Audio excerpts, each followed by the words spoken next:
Hi there, my name's Paul Thompson from Spitfire Audio. Myself and Christian started the company about 7 years ago when we wanted to approach sample development from a different perspective than it usually appeared to be approached from, which is that we wanted to approach it more like recording a film score, one note at a time. And it seemed that a lot of the samples that were being developed at that point were being developed very much from a software perspective. So there wasn't such an emphasis on the kind of performances that you were getting and things like that. So that was the thing that started us off. We started the company producing a small orchestral sample library for a small group of film composers. And then we kind of moved into the commercial arena a few years later. We're here at Messe and we're showing a couple of new libraries that we've got. One which we're very excited about is Zimmer Percussion Volume 1, which is 4 incredible players playing amazing instruments in the hall at Air Lyndhurst Studios in Hampstead in London.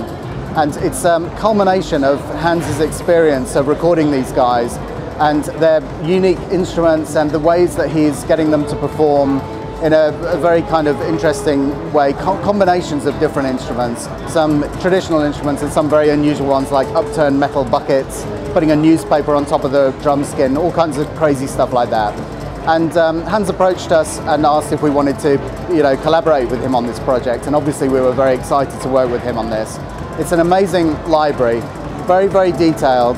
One of the things that Hans loves is to have very quiet sounds and then boost the volume up hugely. So on the user interface, we have that functionality as well, a variety of other things. It's a great collection.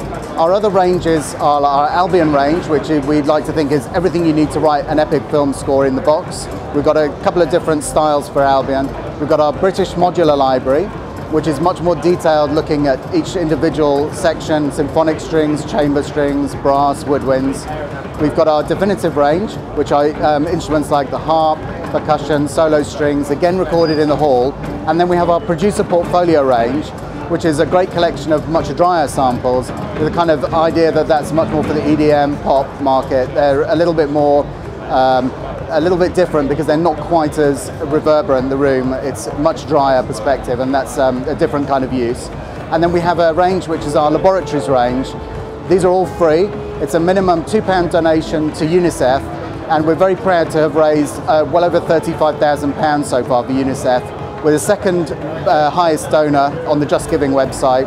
There's a great load of stuff in there. It's all kind of experimental stuff, fun little toys that we've made for ourselves and then kind of thrown out to the world at large. So it's a good cause and some good instruments in there to collect as well. So what's the engine that's all built around? So all of our libraries run in the Contact engine. Some of our libraries are Contact Player enabled. So the 3 Albion libraries, our Zimmer Percussion library, and our more traditional orchestral percussion, which is called Percussion Redux. Those 5 libraries work in the free Contact Player. For all of the other libraries, you need the full retail version of Contact. But the good news is that if you buy a Contact Player library, such as the Albion's or the Zimmer library, you get a reduced price cross-grade to the full retail version of Contact as well. It's worth having that for the extra power, flexibility that you get.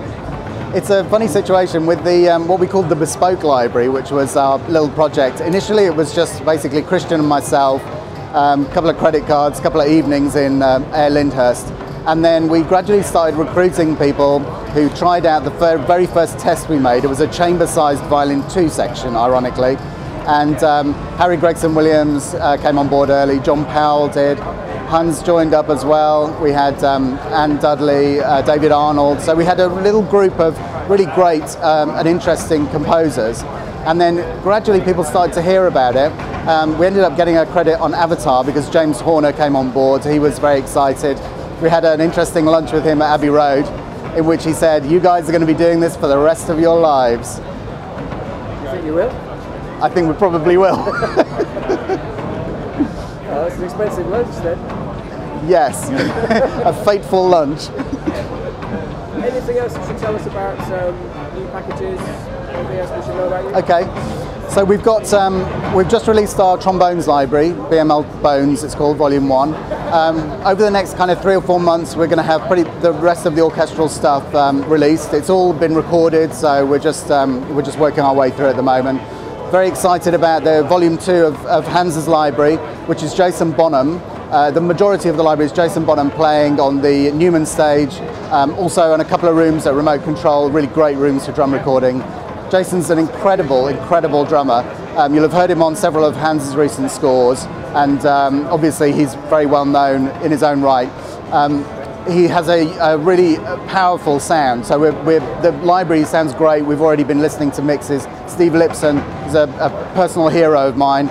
You know, his listening to his mixes, going, this is amazing. That Steve Lipson has, you know, mixed something for us, but also that, you know, his sound is just fabulous. A lot of people love Hans's mixes on the first library as well, because Hans has got his uniquely powerful sound as well. He's, you know, I have no idea what the secret sauce is for the close mics, but so many emails coming in from people saying the Hans Zimmer mixes, the close mics are incredible, and he's got an amazing technical ability, and his ears and the way his sensitivity and his, you know, his kind of style and feel for music is, you know, just speaks for itself. Did we go through any pricing? We didn't. So the prices for so Hans's library is £399, which works out, I think, at about €450, something like that at the moment. You have to add VAT on where applicable, so people outside of the EU don't have to worry about that. People with a VAT number don't have to worry about that. The Albion range, they're all kind of priced between 300 and 350. Then we have the definitive range. They round about 100 to 150 generally, and the BMLs vary quite widely in price. Again, it's all kind of to do with the cost of production. So we pay a royalty to our musicians. The musicians are the essential part of this endeavour, and so one of the things that we're very proud of is we were the first commercial sample library to pay royalties to the musicians that we worked with. It's a legitimate income stream for them. It's great that, you know, people who wouldn't necessarily ever have a chance to work with them are able to still support studios and musicians in England and Britain, and so we're very pleased about that. Price-wise, for the producer portfolio range, that's most of them well under £100, so around the kind of 50 mark for those. So it varies quite widely. There's quite a lot of different kind of stuff in the store. Different prices just reflects the different costs of production. So like symphonic strings, 60 players, days and days of recording in air studios. You know, this is it's a high cost thing to do. So, you know, that's why those libraries are more expensive. And where are they available from?